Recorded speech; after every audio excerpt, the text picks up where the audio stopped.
Le llega a todos sistemas de calefacción, perdón, de ventilación, le está llegando sistema de ventilación a todo.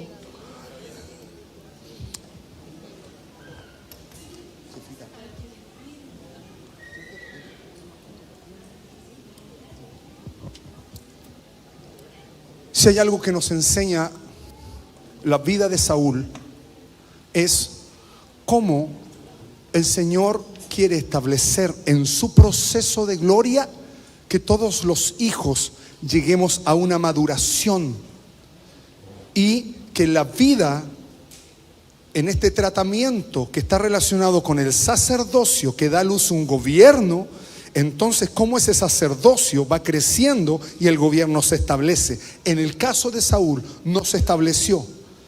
¿Cómo entender también cómo las situaciones o las herencias que vienen generacionalmente vienen a afectar y a querer determinar el destino de alguien? Pero para eso vino el Señor, para deshacer toda obra maligna del diablo, ¿cierto?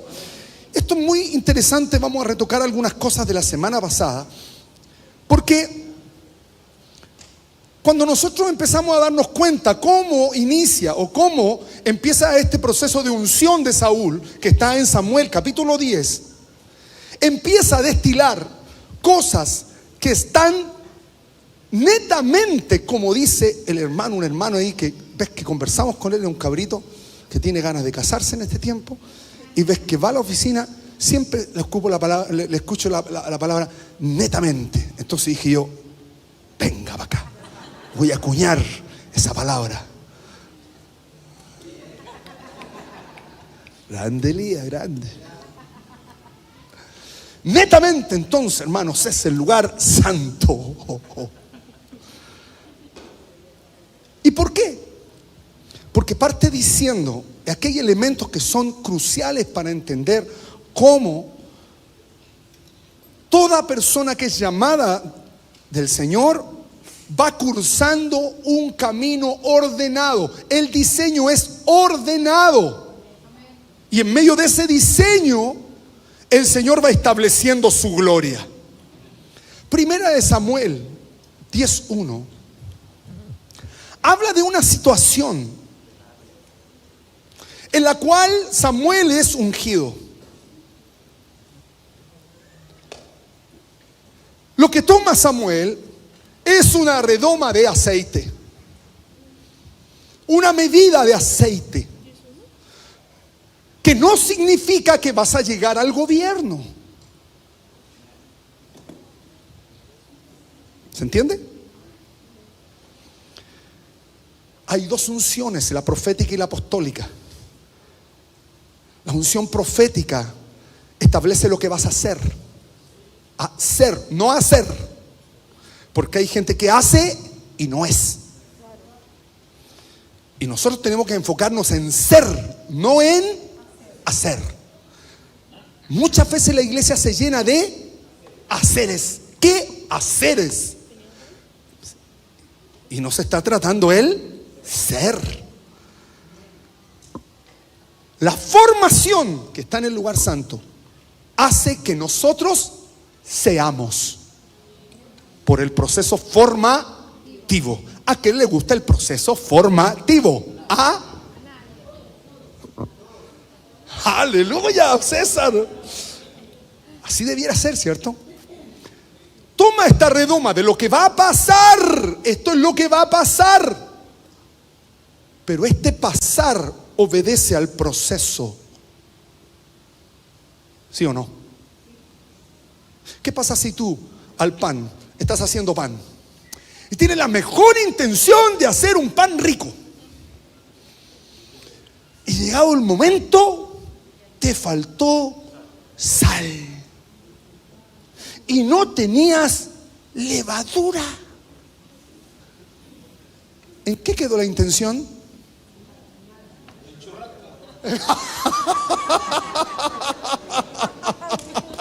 ¿En qué quedó la intención? En churrasca. No dio para más. ¿Y le ha pasado eso?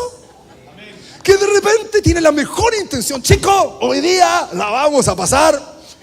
Y empieza a te metes en la despensa. y no tienen los ingredientes. Entonces ya bajó la intención, bajó, y al final tuviste que tirar un pedazo de masa de lo más que. Eso es lo que hace cuando no hay proceso, no están los ingredientes. Y aquí está el punto. Porque cuando él toma la redoma, dice, la derramó sobre su cabeza y lo besó. Vale decir, comienza el proceso formativo, profético, en el cual nosotros empezamos a ser equipados. Besar es equiparte con armas. ¿Por qué? Porque las armas de nuestra no son sino y poderosas en Dios para la destrucción de fortalezas. Amén, pastora, dale nomás. Y esto es súper importante porque tiene que haber otra persona que confirme el llamamiento de Dios. Sí, Señor. Hay personas que nadie le ha derramado la redoma de aceite y se autoproclaman con un determinado llamado. Y aquí, aunque el proceso no tenía todos los ingredientes, como dice usted, partió ordenado. El Señor, cuando quiere usar a alguien, parte ordenado. Y aunque es un paréntesis en medio de esto, los llamamientos son celestiales. No los escogen las personas, pero las personas lo reconocen.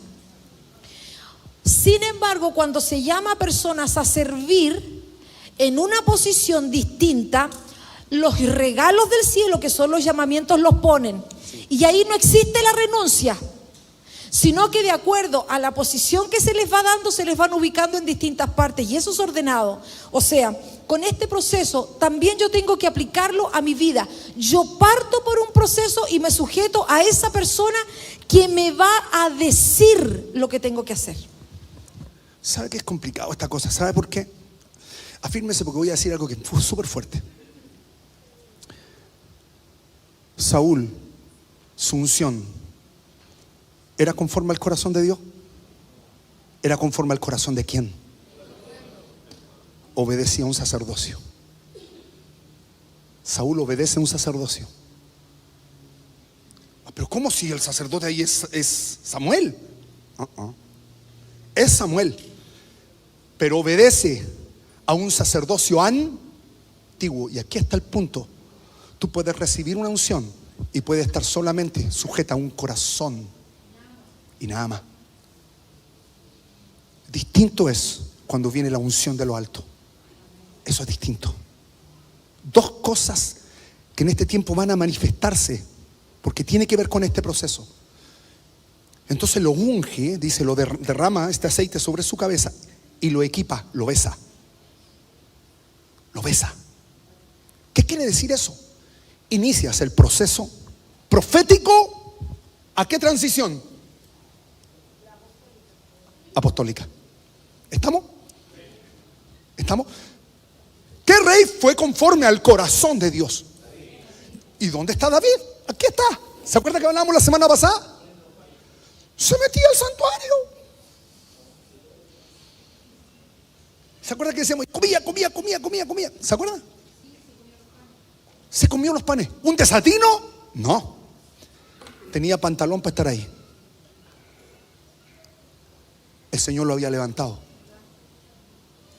Y ahí está la diferencia entre alguien que levanta el hombre y alguien que levanta a Dios. Dos cosas distintas. Y le dijo: ¿no te ha ungido Jehová por príncipe sobre su pueblo Israel? Sí, Jehová lo ungió, sí. Pero haciendo oído a quién. Cada uno tiene el presidente que se merece, hermanos. Así es.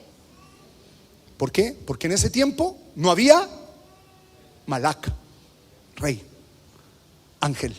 No había desarrollo angelical, no había esfera angelical en la gente, sino que cada uno hacía lo que bien le parecía. Cuidado con eso. Nos vamos a topar en nuestra vida con esto. Hago lo que bien me parece, lo que fui enseñado. A mí me enseñaron así. Yo encuentro que está bien, fíjese. No está tan bien. Verso 2: hoy, después que te hayas apartado de mí, hallarás dos hombres junto al sepulcro de Raquel en el territorio de Benjamín, en Celsa. Y aquí hablamos la semana pasada de un punto que es importante. En el lugar santo, en la tentación del Señor, lo que se juzga es el ala, o lo que llamamos cel. Por eso va a ese territorio. ¿Por qué? Porque se tiene que examinar qué ala está apareciendo en la persona.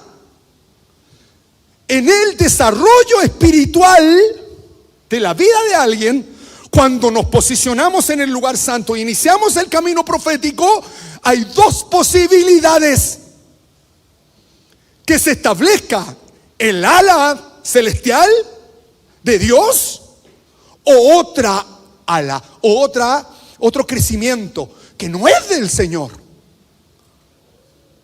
¿Se entiende esto? Quiero añadir en esto que cuando se habla de ala o cuando se habla del área profética, se refiere a qué? A que el Espíritu de Dios viene sobre una persona y empieza a conectarse con la obra de Cristo. ¿Cómo se empieza a conectar con la obra de Cristo? Fíjese usted empieza a entender la palabra. Cuando llega a lo mejor al Señor no entiende nada. Cuando ministran adelante a lo mejor no entiende nada, pero en la medida que va creciendo, usted comienza a comprender la palabra, empieza a tener una experiencia con el Espíritu, empieza a sentir que tiene que cambiar, se empieza a incomodar con su palabra. Entonces ahí usted empieza a posicionarse en un ala. Pero cuando está crecido, cuando usted ve lo que pasa acá, lo que pasa allá, percibe lo que el Señor está haciendo, que es una de las capacidades que todo ser humano tiene en su espíritu. Cuando vamos creciendo, el espíritu es despertado, nosotros vamos viendo y percibiendo cosas. Ahí se va a determinar en qué ala me pongo. Esta es la diferencia. Si usted se sujeta, recibe, y lo que recibe lo sujeta, usted se empieza a alinear al ala de Dios. ¿Por qué? Porque Jesucristo nunca hizo su voluntad, sino que hizo la voluntad del Padre. Entonces cuando usted percibe cosas, no toma decisiones solo, sino que se sujeta, ahí usted está bajo el ala del Padre. Pero cuando usted empieza a recibir todas esas cosas y usted cree que hay que hacerlo así, al no sujetarlo, usted no sabe qué soplo le está hablando. Por eso delante decíamos, si pudiéramos ver lo que opera, si pudiéramos ver al Señor, sería otra nuestra conducta. Ahí está la diferencia del ala. Eso se llama ala. Se llama ala porque es una posición espiritual donde usted ve lo que está ocurriendo. Usted incluso puede percibir y recibir cosas para su vida que no se las dice una persona, sino que usted las siente, las percibe, algo le habla. Pero si es usted no lo sujeta, sino que hace lo que usted quiere, está sujetándose a otra ala porque no sabe qué espíritu le está soplando. Esa es la diferencia de las alas. ¿Y por qué se llama ala? Porque nosotros en la tierra tenemos pies y los pies se cambian por alas. Uno no anda en el avión no tiene pies, tiene alas, porque es otra dimensión espiritual. Entonces cuando salimos de lo terrenal, es como si se nos pusieran alas. ¿Se entiende? Y esto tiene que ver con el Salmo 91. ¿Por qué? El que habita al abrigo del león. Para.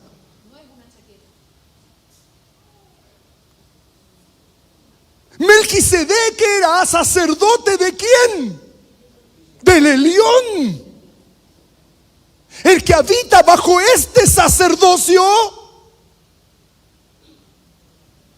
morará. El que habita, y ocupa una palabra que es maravillosa, Yashav.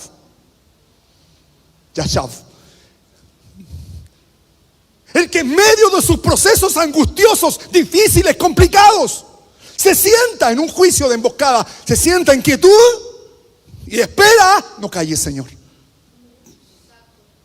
No actúa él, no se apoya en otra, no tiene un apoyador. ¿Sabes que tengo un argumento? ¿Por qué me tenía que pasar esto a mí? Argumentos. Me tiene que pasar justo a mí otra vez, si la culpa la tiene ella. Argumento. argumento. No, se sienta, ¿en qué? ¿En qué condición? En quietud. Viene, Señor, no calles, no calles, habla, háblame. ¿Para qué? Para tomar la derecha, para tomar la diestra, para tomar la diestra. Ese es el camino de la diestra. El que habita al abrigo del león morará bajo el ala. Viene un crecimiento espiritual de Dios para esa persona. Eso está diciendo. Viene crecimiento espiritual. El ala empieza a desarrollarse.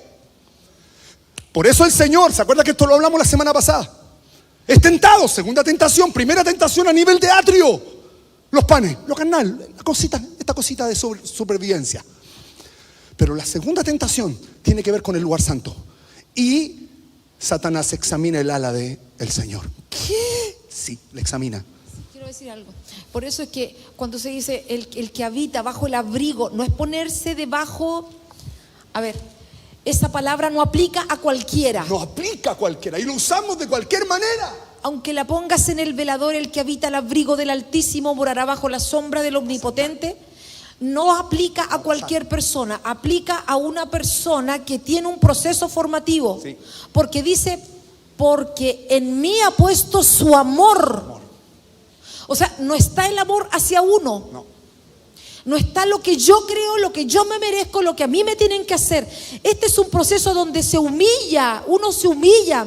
Y cuando se humilla y se sienta, Señor, no me merezco esto. No, se sienta y dice, Señor, no calles, Señor, no calles. No culpa a otro. Es decir, el centro no es uno mismo. Ahí se pone bajo el ala.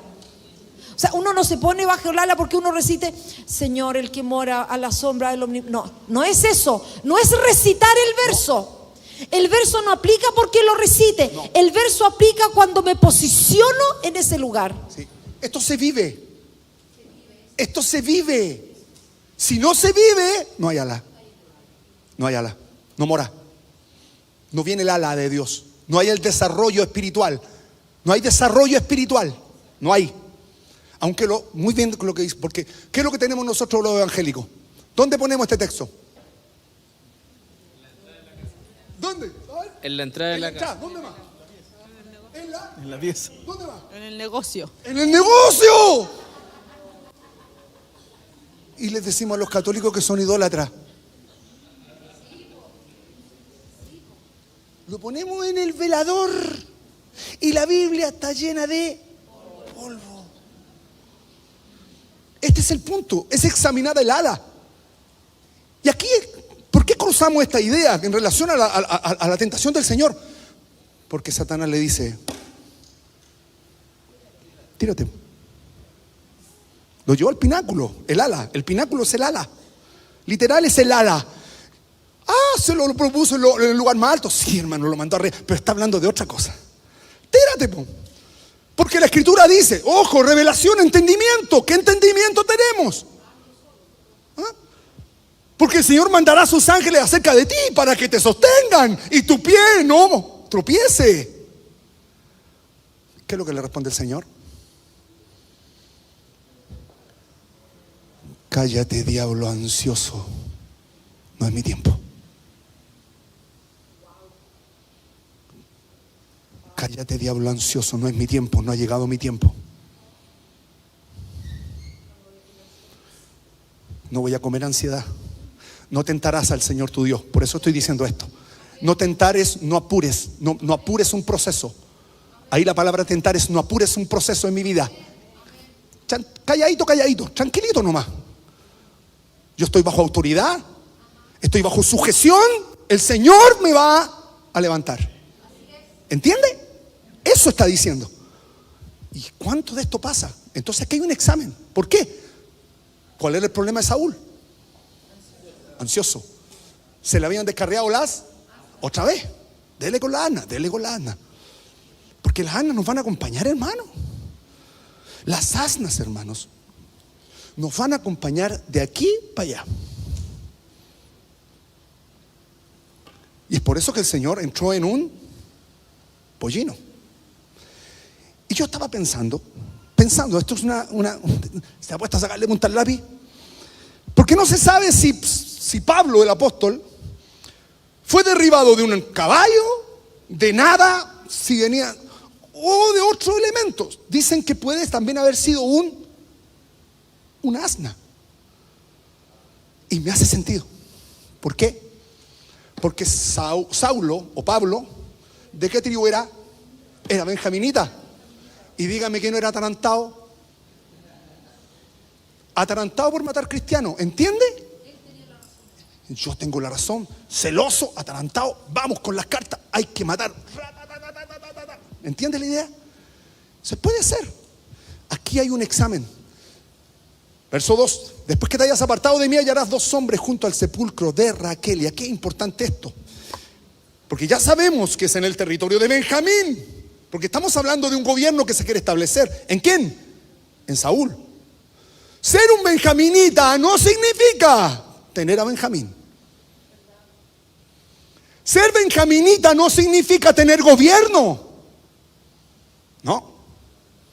Hay un camino que atravesar.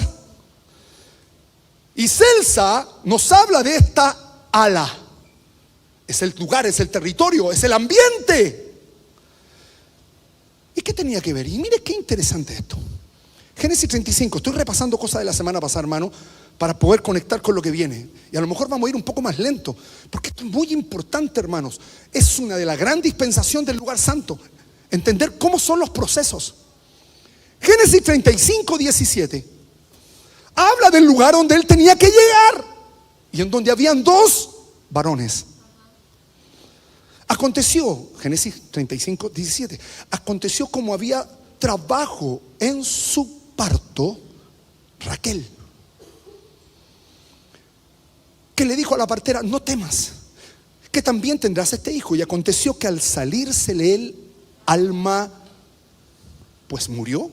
Llamó su nombre Benoni. ¿Estaba naciendo quién? Benjamín. Producto de esta parida, ella murió. Pero la escritura dice: se le salió el alma. Génesis 1. Subía un vapor. Subió un vapor de Eretz que regaba a Damá. Es la única forma que Dios pudo hacer que esta mujer llegara al propósito o se estableciera en el propósito y en la meta, es muriendo. Además de que no olvidemos de que Raquel es su ancestro. Él es un descendiente de Raquel, y el problema, por llamarlo de alguna manera, de Raquel era el ser ansiosa. Ella tenía exactamente la misma característica que vemos en Saúl. Entonces, cuando el Señor le está diciendo a Saúl: anda a la tumba de Raquel, no es conéctate con el muerto. No. Porque nosotros vemos cómo el Señor la manda a un lugar donde está enterrado un muerto. ¿Qué es lo que pasa? Lo que pasa es que ahí estaba la llave. Él iba a entender a través de esos 2 varones cómo se sale de la ansiedad. ¿Qué es lo que hay que hacer para superar ese proceso? O sea, el proceso que nosotros mismos tenemos.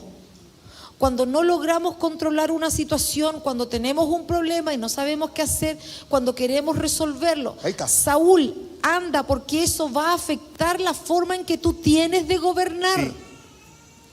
Porque cuando alguien está en posición de autoridad, lo que tiene afecta a todos los que gobiernan. Sí. Es decir, sea mamá, sea papá, sea profesor, sea guardia, sea cajero. Ese es el ambiente espiritual que lo va a rodear. El ambiente espiritual de Raquel estaba operando en Saúl, y él tenía que conocer cómo salgo de esta forma de vida. Si tú le sumas a esto que Lea es figura del tratamiento del corazón y Raquel es el tratamiento de la mente, porque tú no vas a encontrar una persona ansiosa de corazón. ¿Dónde radica la ansiedad? ¿De dónde viene? Aquí está. Y aquí hay un punto importante, hermano. ¿Sabe por qué? Porque Raquel, al salir de las faldas de su padre en su casa, de Labán, ¿Qué llevaba escondida en su sangre menstrual? Idolatría. Aquí está hablando de un proceso que ella tenía que salir y no solucionó. Los líos de sangre que se tratan en el lugar santo obedecen a proceso formativo, a un trabajo. Entonces el Señor la mete en esta transición de Belén, casa de luz, o luz, porque en un principio se llama luz, entre Betel y Belén, casa del pan. Entonces ella es tratada en la transición. Y aguarde que estamos en una transición. Este tiempo.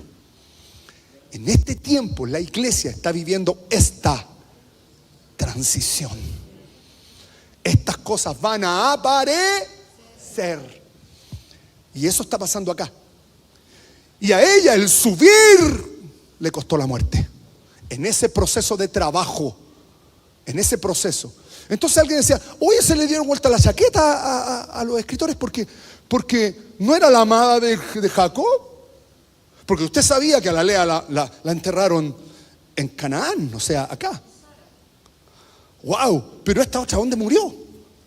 La amada muere ahí.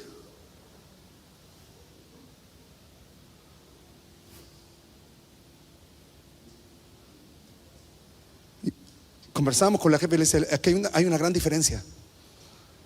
En este lugar se engendra. Murió dando a luz a Cristo y se murió. Cuando en los tiempos de Jesús empiezan a matar, empieza la matanza de los niños, ¿qué dice la Escritura? ¿Quién es la que llora? Raquel llora a sus hijos. Ya Raquel llora a sus hijos. Entiendo, dice Lea. Raquel llora a sus hijos porque ella murió engendrando. Y yo le decía a la jefa, y esto es más importante, ¿sabes por qué? Porque hay gente que se salva por fuego. Sí, Lea, salva por fuego, impecable. Llegó a Canaán, sí, claro. Pero ¿cuáles son sus atributos? ¿Se habla bien de ella? Ahí está la gran diferencia, hermanos, de alguien que engendra a Cristo y alguien que no alcanza a engendrar a Cristo. Y esto lo vamos a ver en el campamento. Hermano, esto está muy bueno, pero lo vamos a ver con tranquilidad. De paso, se están mandando algunos un link con resúmenes de cosas para que no llegue allá. Entonces, adjuntamos a eso. Lea por favor la vida de José. Y lea.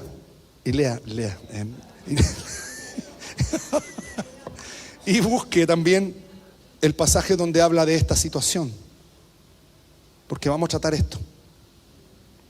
Entonces se le salió el alma, murió, le costó eso. El terminar con los líos de sangre a ella le costó la... ¿Se ha dado cuenta que hay personas que mueren de enfermedades X?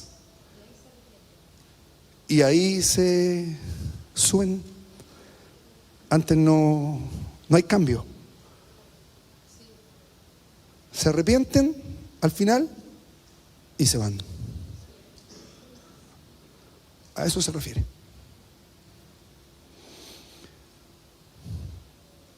Esto es muy importante, ¿sabe por qué? La Escritura no dice que Saúl fue al sepulcro de Raquel. La Escritura dice solamente que se cumplieron las señales. ¿Qué significa esto? Cuando Dios te pone cosas, son señales, pero es distinto cuando tú entras en el proceso de esa señal. Él a lo mejor fue al sepulcro y le dejó a llevar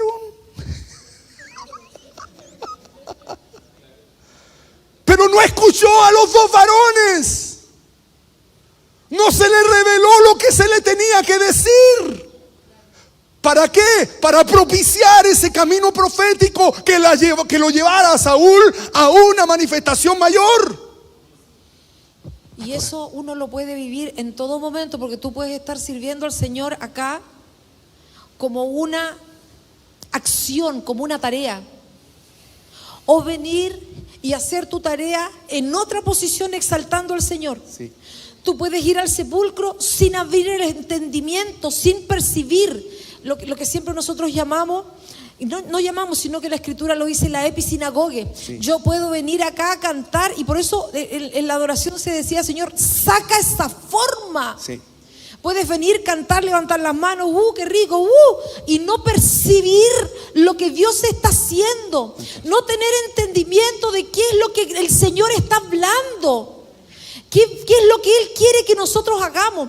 Ese fue el problema de Saúl, porque claro, ahí aparece murió, pero murió es subir. O sea, lo que el Señor quería, Saúl, sale de tu estado de ansiedad y sube al ala. Sí. Quédate en quietud en el ala, aprende a descansar en mí, no te apures. Eso no ocurrió, por eso solamente se relata que se cumplieron las señales. O sea, se cumplió lo que Saúl tenía que hacer. Samuel le dijo, esto primero, esto segundo, esto después, y él lo cumplió sin darse cuenta de lo que Dios quería hacer. Y lo mismo pasaría cuando a uno le dan una tarea en el ADN o en tu discipulado, y la hace porque la tienes que hacer, y no se ministra a nadie. Correcto. Pero qué distinto es cuando uno se mete en esa instrucción y se mete en la palabra, entonces se encuentra riqueza. La pregunta es, ¿cómo vivo yo? ¿Vivo en una forma de ordenamiento o dejo que el Espíritu de Dios me sople en cada cosa que tengo que hacer? Porque eso fue lo que Saúl no hizo. Ahora bien, los varones dicen, ¿qué tenían que decir? Las asnas que se habían ido a buscar se han hallado. Sí, pero ¿de qué dependía eso? ¿De qué dependía que las asnas se encuentren? De que se trate la paciencia. Ese es el punto. Pero no se trató. Y aquí el punto dice, las asnas que se habían ido a buscar, y la palabra dice, no dice que las fueron a buscar, no, las asnitas, no, dice ser hallado en alabanza. O sea, que se encuentren las asnas en nuestra vida, es que nosotros tratemos esta área que no es solo la impaciencia, hermanos, esto no tiene que ver con la impaciencia, no, tiene que ver con esperar en el Señor. Y ser hallado en alabanza, en esa espera. Ese es el punto. Entonces, que se hallen no era una suerte, era entrar en un proceso. Y aquí vamos a ver que Saúl no entró en el proceso. Luego habla de que el papá ya no estaba esmerado en la arma. Lo que está diciendo ahí, el papá ya no está esmerado en la arma, está esmerado en ti. ¿Sabe lo que estaba pasando ahí? Hay procesos, hermano, en que los padres llegan a una madurez y ya la situación llegó a gobierno. ¿Y cuántos de nosotros estamos viviendo cuestiones? Que el cabro chico tiene el síndrome de la situación y el papá algo le tiene que decir y no se lo dice. ¿Cuántos nos hemos encontrado que cosas que viven nuestros hijos, nosotros las vivimos? Y a lo mejor en nosotros se han tratado, y a lo mejor no se han tratado, y ya están en otro nivel. Bendito sea el Señor, nos ayude el Señor. Entonces, verso 3. Sal de ahí. Saliendo de ahí, saliendo de ese lugar, saliendo de ese examen, saliendo de ese proceso de Dios, de ese trabajo de Dios en que sean tratadas estas cosas. El punto es cómo se tratan. Verso 3. Luego de allí, sigas más adelante, vas a llegar a una encina de Tabor. En la escritura es importante los nombres y los ambientes. Un nombre, ¿de qué me va a hablar? De un espíritu, de un principado. Un ambiente, ¿de qué me va a hablar? De una potestad. Aquí está pasando algo. Cuando llegues a la encina en sus raíces está relacionada con la fuerza. Y la palabra que usa aquí es carnero. Carnero. La palabra carnero es lo que nosotros conocemos como la manifestación del macho cabrío. Hay áreas en nuestra vida que están directamente conectadas con el infierno. Eso está diciendo. Y tiene que ser tratado. Lo que está pasando con él es área de impaciencia, la asna. No, aquí hay un problema. Y hablamos con la pastora de una cuestión que es muy fuerte, que la vamos a explicar un poquito. Este carnero no ha llegado a su madurez. Está el cabrito, el carnero y el macho cabrío. Todos son pero en distintas etapas. ¿Entiende? Entonces tenía que llegar a esa encina que está en Tabor, que significa ser frágil. ¿Qué significa esto? A través del quebrantamiento voy a tratar, te voy a hacer frágil, te voy a tratar para quebrarte. Voy a tratar para quebrarte. ¿Dónde saca eso, pastor? Te saldrán al encuentro 3 hombres. El hombre que aparece aquí es el Enosh. Lo vamos a explicar en el retiro, hermano, esto. El Enosh es el hombre sujeto a debilidad. El que es quebrado. El que se entró en un proceso de Dios para ser quebrado. Debilitado. Hasta que se quiebre la rebelión, se quiebre el macho cabrío, se quiebre el carnero, se quiebre la conexión con el infierno. Eso está pasando acá. Te saldrán al encuentro 3 hombres, 3 Enosh. ¿Qué Enosh? ¿De qué está hablando? El Enosh en el diseño está en el atrio, está en el santo y está en el santísimo. El Señor en distintas formas nos quiere quebrar. Y hay 3 tipos de hombres que los vamos a explicar allá. Acá no podemos. El Enosh es aquel, y lo vamos a entender desde una dispensación. Es maravilloso esto, hermano. Pero entendamos lo que está queriendo hacer el Señor con él. A través de este camino profético, el aceite inició un camino. Pero el aceite no es mágico. No es mágico. Porque cada vez que vertimos aceite estamos virtiendo tribulación y aflicción. Eso es. De ahí se saca el aceite, el olivo. Entonces aquí lo que está pasando es eso. Te van a salir al encuentro 3 Enosh. Que suben, entienda, aquí usted en este pasaje se va a encontrar con sube, baja, ¿sí o no? ¿Por qué? Porque es la misma figura que aparece con Jacob. Recuesta su cabeza en la piedra, una escalera, y ángeles suben y bajan, aquí están bajando y subiendo ángeles. Hay una modalidad de Dios en que está tratando cosas, en que el ángel sube, la naturaleza celestial, pero también está viniendo humillación, el ángel que baja. ¿Te das cuenta? Eso está pasando acá. Estos 13 nos suben. Escuche. ¿Dónde suben? Que suben a Dios en Betel. Yo te pregunto a ti, ¿cuál es el camino de su vida aquí? Es el camino de su vida. Donde murió Raquel. Son transiciones del lugar santo en el diseño. ¿Qué tenía que llevar para subir? ¿Qué tenía que llevar?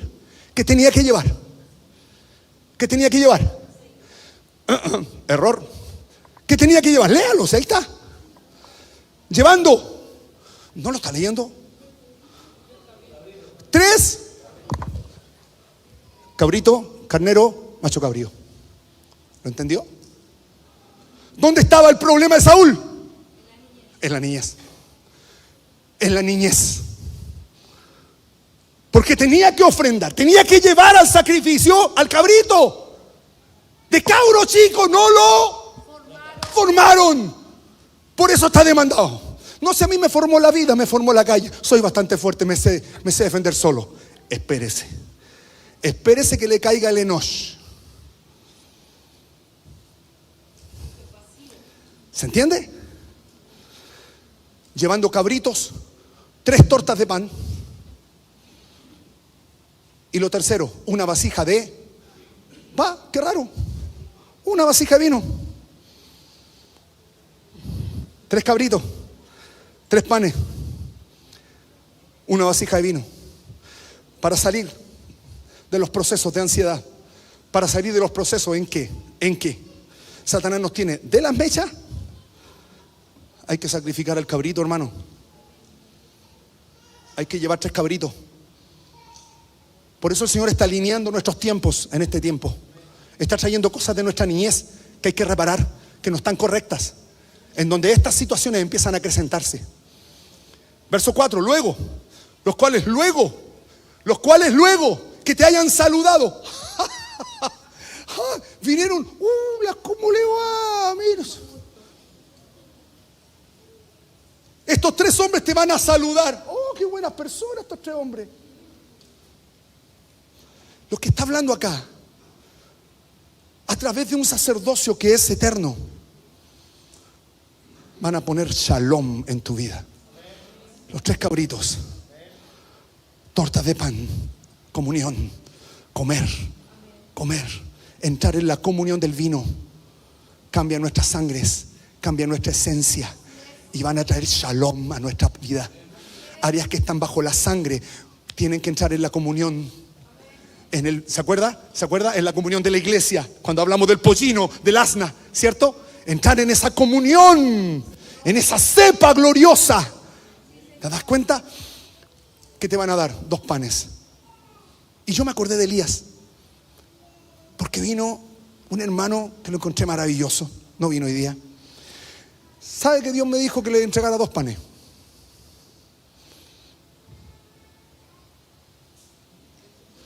¿Quién pidió 2 panes? ¿Quién se estacionó en el desierto para morir al lado de un enebro? Elías. Estaba peleando, tenía una lucha espiritual. Y vino el ángel. ¿Y qué le llevó? Pan de rescoldo. Y la canción dice: y se quedó dormido. Volvió a despertar. Volvió el ángel a darle el segundo pan. Y tomó fuerza. Necesitamos el segundo pan, hermanos. Necesitamos el segundo pan. El primer pan te va a hacer dormir, pero el segundo pan te va a levantar y te va a hacer llegar a Oreb, al monte de Dios. Este es un tiempo de debilidad, hermanos. Los que le están viviendo, de aflicciones internas. El Señor está trayendo esto. Te dará 2 panes, los que tomarás de mano de ellos. Y después vas a llegar a un collado. La palabra para collado es cáliz, copa. Copa. Otro tiempo de aflicción. Te alimenta para entrar en otro tiempo. El Enosh es así. Los días del Enosh, los días de los hombres son... Ahí lo vamos a ver allá. Son distintas dispensaciones de gloria en nuestra vida. Después de esto llegarás a ese collado, a esa copa. Te va a venir una copa a tu vida. Y es una copa de Dios, porque es un collado de Dios. El Señor, nuestro Señor Jesucristo, ¿tuvo que beber copas? ¿Qué es lo que le decía a sus discípulos? Cuando le dijo: yo quiero que se sienten a mi diestra. Y la mamá: yo quiero que se sienten contigo allá. ¿Qué es lo que le dice el Señor? La copa que me voy a tomar yo, ustedes todavía no. Altos niveles de aflicción, altos niveles de tribulación. Donde está la guarnición de los filisteos, tiene que estar el filisteo ahí metido, porque estas copas, estos niveles de aflicción a nuestra vida vienen a revelar y a desenmascarar los señoríos filisteos, los amantes filisteos, los baales filisteos de nuestro inconsciente. Funcionamos muchas veces con herencias prestadas que Dios, a través de la aflicción, las revela. No las revela en abundancia. No las revela cuando estamos como la hermana.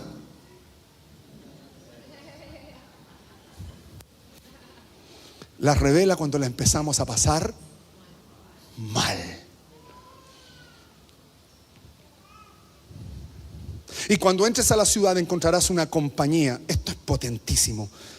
Vas a encontrar en este proceso, o sea, es aflicción, aflicción, aflicción. Eso es lugar santo. Dale, pastora. Cuando se encuentra con los filisteos, claro que está el tema del inconsciente, pero ahí también en los filisteos está la hibridez. Sí, ahí está. Y es súper importante la hibridez, porque la hibridez es otro espíritu que viene sobre la persona, y eso es lo que la mayoría pasa por alto. Ninguna persona está desocupada, porque todos somos casa. Todos nosotros somos casa como personas individuales. Entonces, o te llena el Espíritu de Dios o te va a llenar otro espíritu.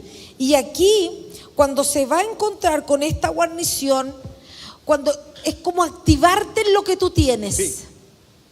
Eso te va a despertar, va a activar ese gobierno que tú tienes. Entonces es un proceso donde el Señor primero le dice, mira, vamos a matar al cabrito, vamos a matar la rebelión. Se tiene que enterrar esa área que no está puesta al gobierno de Jesucristo. Y eso va a ser doloroso, pero viene el pan que te va a sustentar en el proceso del dolor. ¿Para qué? Para que cuando te encuentres con el filisteo allá, sí, tú no hayas bebido esa sangre. Correcto. Pero pensemos qué fue lo que pasó con Saúl. No subió. Entonces, si no subió, no se mató el cabrito. Pero le dieron el pan. Se supone que tendría que haber bebido el cáliz. Morir en términos prácticos sería que a Saúl no le importe su nombre, sino que levanta el nombre del Señor. Pero tú ves a Saúl, oye, para, no me dejes en vergüenza delante del pueblo. Oye, no puede haber otro que mate más gente que yo. O sea, su vida se centra en él. Ahí está la hibridez. No se centra en el Señor. Amén. No es, David mató a sus 10,000, qué rico, el Señor nos dio la victoria. No, ¿por qué le cantan que David mataron a los 10,000 y a mí me dieron 1,000 nomás? O sea, está pensando en él. O después, cuando se demora Samuel, que fue un punto muy importante en su vida, dice, oye, se demora tanto Samuel, yo mejor voy a hacer el sacrificio. Otra vez él. Entonces aquí, cuando se encuentra donde los filisteos, yo diría, y no digo que la Escritura lo diga, sino que son figuras, se activó la hibridez que lo va a acompañar en su tiempo de gobierno. Porque piensa, ¿cómo termina? Termina visitando a una bruja. ¿Por qué? Porque lo que tenía adentro lo contactó con ese espíritu. Correcto. Y aquí, ojo, la guarnición de los filisteos no solamente es tener reacciones que uno no sabe por qué las tiene, sino ver qué espíritu se te pone a la diestra. ¿Se entiende, hermano? Esto no es fácil de digerirlo, hermano. Yo creo que en Angostura nos vamos a detener en cosas para ir juntos en esto.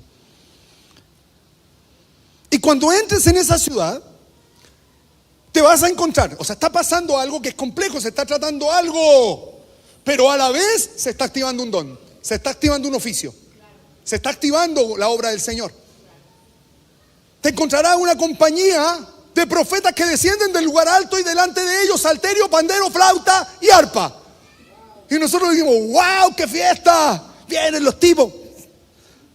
Aquí lo que está hablando, hermanos, es que en esa etapa tú te empiezas a conectar, porque la palabra compañía significa atar juntamente con dolores de parto. En este proceso de crecimiento, tú te empiezas a conectar con los que tienen el mismo sentir, el sentir de Cristo. Y el dolor de Cristo por su iglesia. No vienen aquí a ser.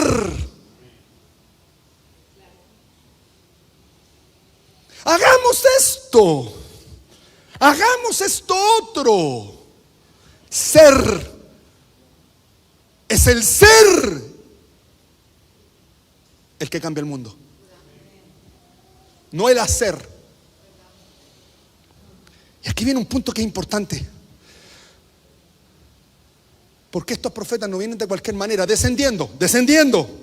Si habla de descenso, ¿en qué estamos pensando? Humillación.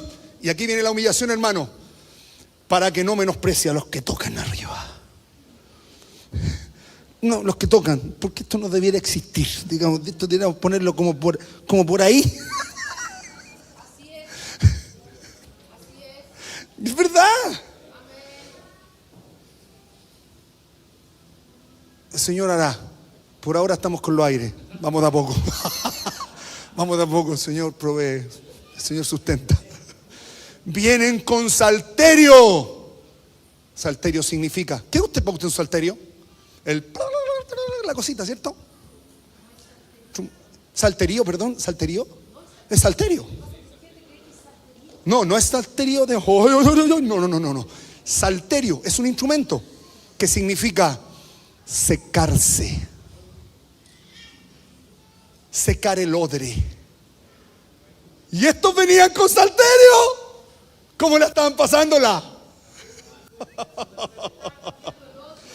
Para que se cambie ese odre, para que hayan dolores de parto, el Señor tiene que tratar con nosotros en la aflicción. Vienen con el salterio, vienen con el pandero, como la María.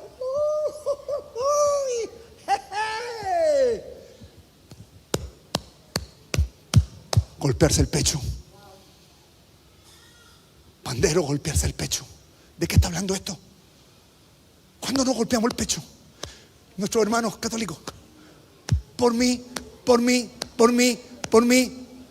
Usted sabe cómo cuando empiezas a mirar tu miseria y empiezas a gritarla, a hablarla, en medio de ese sequedal, empiezas a encontrarte con tu miseria, no la del otro. No es que te tiene la culpa. Con tu miseria. Entonces ahí recién empieza a golpearte. Y algunos otros también evadimos, podemos evadir las circunstancias. No, es encontrarse con esto, encontrarse con el pandero. Porque el pandero significa golpear el pecho. ¿Usted sabía cuál es la forma de destrabar el timo? ¿Usted sabe lo que es el timo? El timo es una glándula que está aquí, justo aquí, entre que termina el hueso y empieza la carne. Ahí está el timo. ¿Qué pasa con el timo? Cuando tú sufres un trauma, el timo se contrae, pero lo que hace es tragarse el trauma y meterle llave. ¿Dónde queda el trauma? La gente ansiosa, los que tienen problemas de ansiedad, le dice: golpees el timo. ¿Para qué? Porque el timo, cuando tú lo empiezas a motivar, el timo se abre. ¿Y qué se suelta? Se suelta la emoción. Y es increíble, hermanos, porque esta cuestión suena.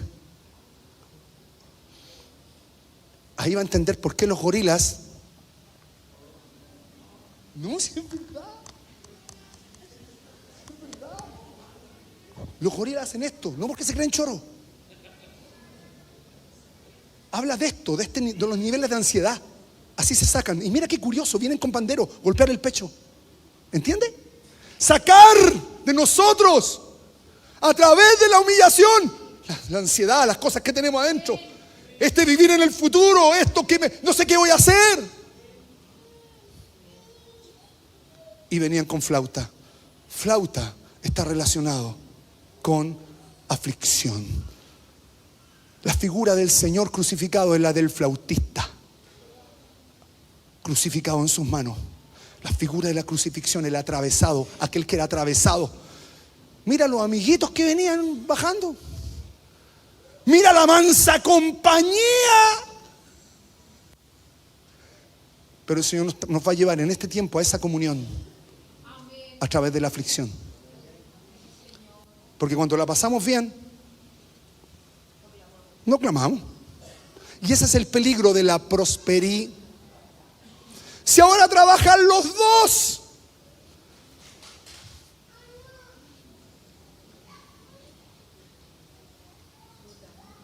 temporalmente,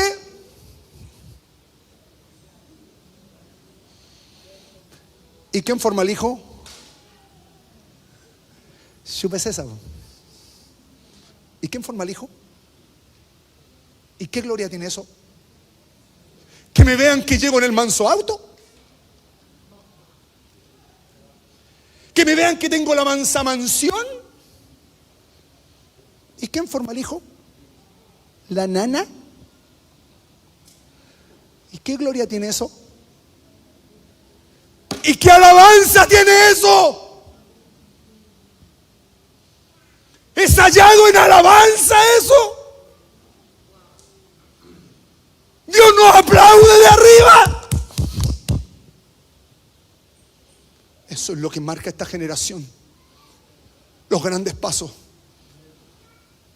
Chicas que van a tener su guagua, pararon de trabajar. ¿Qué? Sí, pararon de trabajar. Dios nos sustenta. Dios nos sustenta. ¿Por qué? Se salvará engendrando hijos. No teniéndolos nomás. Sí, es el dolor del parto nomás. Y es fuerte. Pero el engendrar es una pega que este mundo aborrece. Por eso empoderó a la mujer. Y ahora tiene a los movimientos feministas que las ponen allá arriba, allá arriba. Eso es aborrecimiento, hermanos. Dios aborrece eso. Ahora también puede estar en la casa y no formar nada. También. Puede no estar trabajando y no formar nada. Esto tiene que ver con una actitud, con un tiempo que se tiene que pasar con los hijos cuando son pequeños para formar a Cristo. No es que yo estoy en la casa y no hago nada. No. Porque toda mujer trabaja en la casa haciendo las tareas del hogar, Señor. la limpieza, qué sé yo. Pero el formar es otra cosa. Aleluya. Es comenzar Aleluya. a inculcar en los hijos las verdades eternas. Y eso requiere un tiempo. Señor. Si no, o sea, sería lo más maravilloso, dejo de trabajar y no hago nada. No es eso. También pueden estar trabajando y engendrando. Sí. Por eso es que es tan importante el foco que el pastor dice. ¿En qué te estás enfocando ¿Cuál es el foco? al hacer esto? Cuando tú trabajas, ¿das gloria a Dios en lo que estás haciendo o estás abandonando lo que es prioritario? Porque es cierto que lo fundamental es que cuando los niños están pequeños la mamá esté ahí. Y esa es la otra arista, porque la mamá tiene que haber fe. Tiene que haber fe. O sea, no se trata de que, paren de trabajar, y la señora llegó a la casa a limarse la uña. ¿No?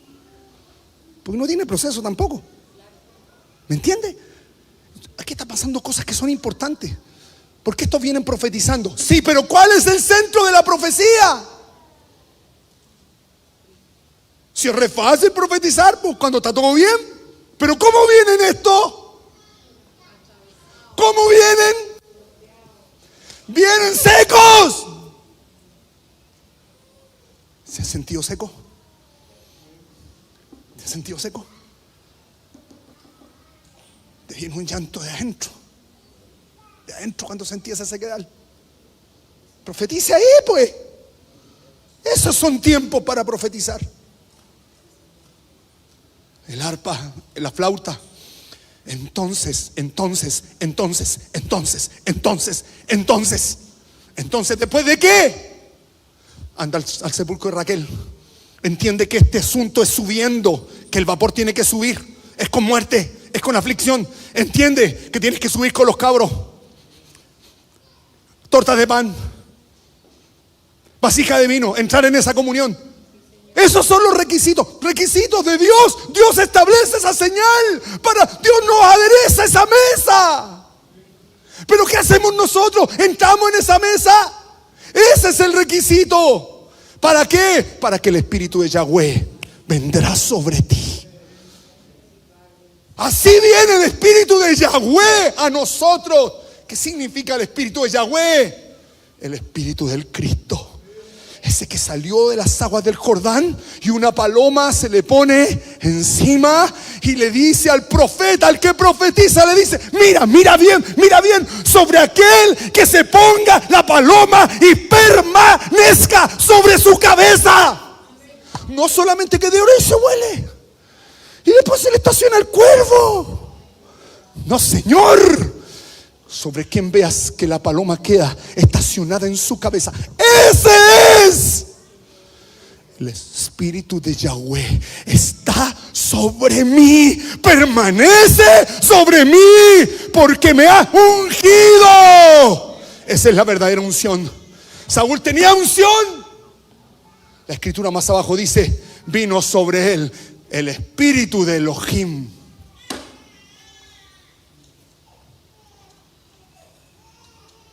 Subió, solamente adquirió una estatura, una posición que se la delegó Dios, pero no hubo muerte. Y eso también puede pasar en los matrimonios, que solamente Dios te dio una posición de esposo o de esposa, pero que no haya muerte, porque toda familia que no tiene ese tiempo de buscar al Señor, de permanecer buscando al Señor, tienen problemas. Bendito el Señor.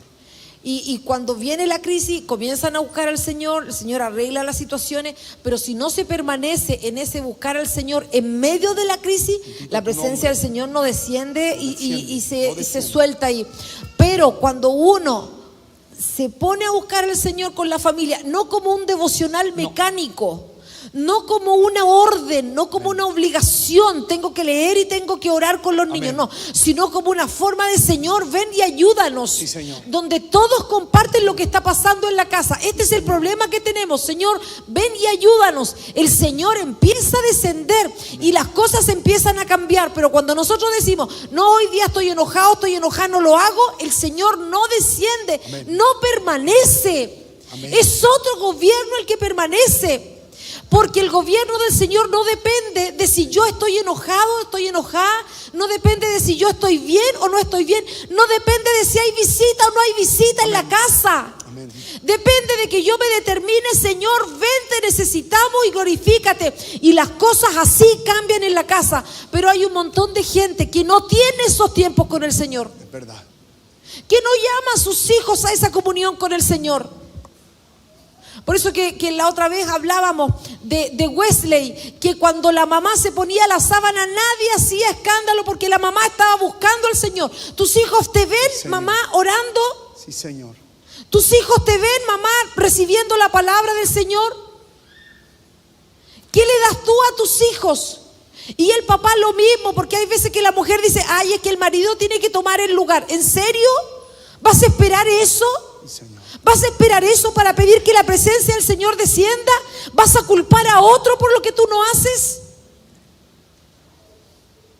Porque es re fácil culpar al marido. Y tú como marido también tienes que hacerlo. Cada uno tiene su responsabilidad. Que el marido sea sacerdote no te excluye a ti de buscar al Señor. No te excluye. Porque si tu marido fuera inconverso, ¿no lo harías?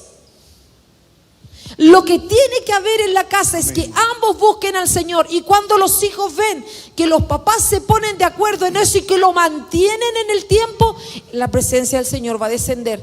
Porque ¿cómo va a descender la presencia del Señor si no hay búsqueda? Ahora, si tú eres hijo, no te excluye que mi papá y mi mamá no lo hagan. Hazlo tú. Amén. Hazlo tú. Busca tú. Amén. Llama tú. Amén. Pide al Señor que venga. Amén. Pídelo tú. Amén. Aunque tus papás no lo hagan. Porque si el Señor te llamó a ti, tú tienes esa capacidad de buscarlo. Hazte eso como una forma de vida, no como una forma religiosa. Tú vas en el metro, Señor, glorifícate en este día. Tú estás trabajando, Señor, glorifícate en este día. Tú estás en la casa almorzando, Señor, ven. Señor. No con rezos aprendidos, Señor, para comer, sino, Señor, Señor, ven porque te necesito, Señor, como una forma de vida para que la paloma Señor, descienda. Es sobre quien la paloma permanezca. Y esto es muy fuerte, ¿sabes por qué? Porque esa es el condicionante para que el Espíritu de Yahweh venga. Y ya sabemos que el Espíritu de Yahweh es el Espíritu de Jesucristo el Señor. En la menorá llena en el centro con el espíritu de Yahweh. Que tenía Saúl, el espíritu de Elohim.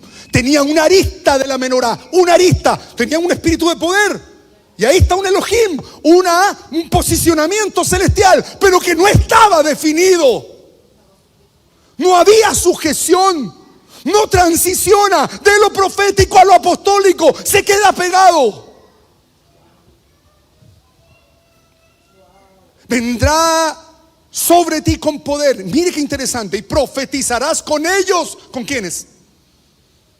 ¿Con quién debía profetizar?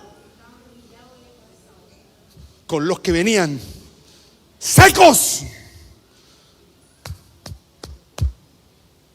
perforados, crucificados. Sobre los que venían, tenía que profetizar con aquellos que venían en una bajada de humillación en su vida. lo iba a soportar. Lo iba a soportar. ¿Iba a soportar Saúl eso? Y mira, aquí viene algo importante. Nosotros hablamos del estado postrer. ¿Cuándo hablamos del estado postrer? ¿Cuándo, pastora? Cuando la casa queda vacía y adornada.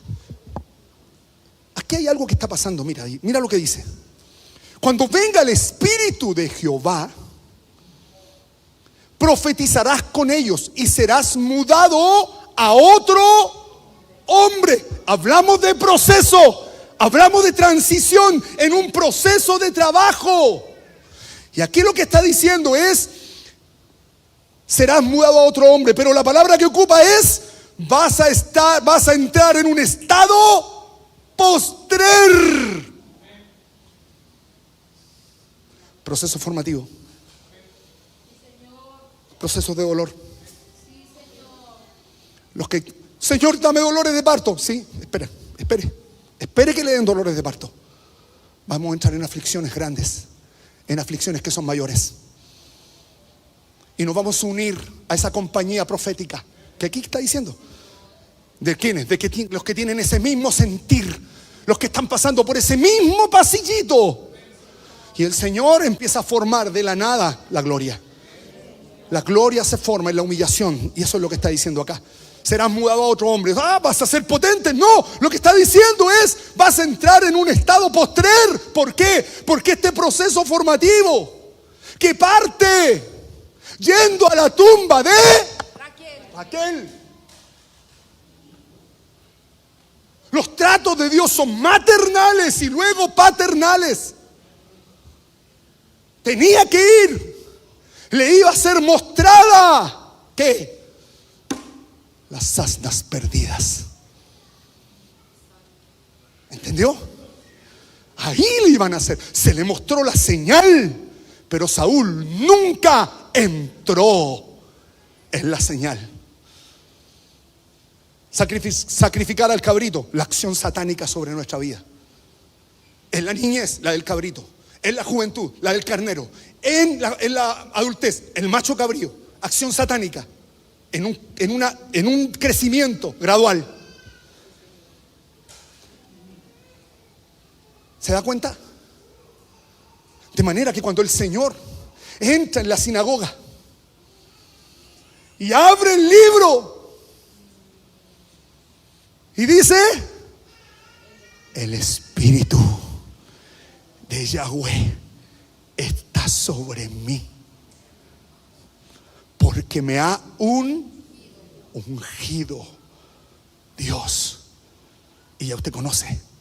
Cierra el libro y dice: esta palabra se cumplió hoy.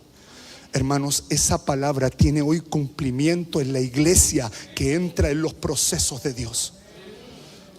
No la iglesia que se mueve a nivel de salvación, que entra en el proceso para que el Señor sea formado. Eso es lo que genera un cambio, un estado postrer. El primer Adán, alma viviente. El postrero, el que es producto del proceso de Dios sobre su vida, espíritu vivificante. Bendito el Señor. Bendito el Señor. Bendito el Señor. Segunda de Pedro 2:19, para ir cerrando, no sé si vamos a alcanzar algo más. Segunda de Pedro. Bendito el Señor. Segunda de Pedro 2:19. Hablando de este estado. Dice: les prometen libertad y son ellos mismos esclavos de corrupción. Porque el que es vencido por alguno es hecho esclavo del que lo venció.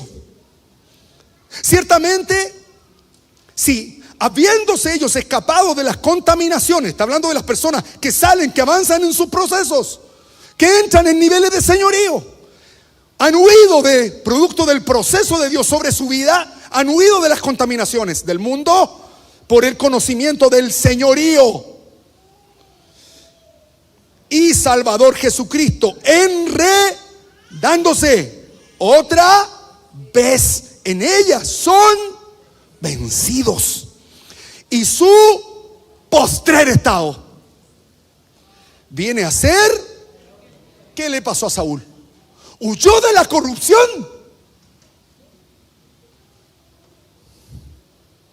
Su postrer estado vino a ser 7 veces peor.